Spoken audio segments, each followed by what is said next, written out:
الحمدللہ، قبر کو پختہ بنانے اور اس پر عمارت، قبہ وغیرہ تعمیر کرنا منع ہے۔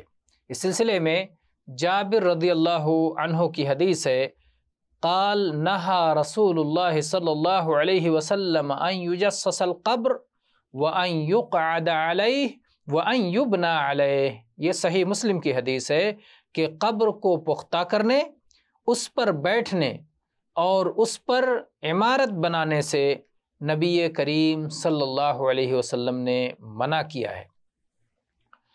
قبروں کو پختہ بنانا ایک تو فضول خرچی ہے، اس میں نہ مردے کو کوئی فائدہ ہے اور نہ زندوں کو اس کا کوئی فائدہ ہے۔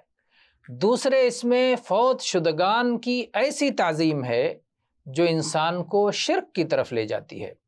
قبروں پر قبہ اور گنبد وغیرہ بنانے کا بھی معاملہ ایسا ہی ہے، اور قبروں پر بیٹھنا یہ انسانیت کی توہین ہے اور تقریب انسانیت کے خلاف ہے۔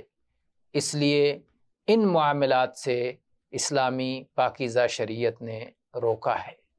واللہ تعالی عالم، والحمد للہ رب العالمین۔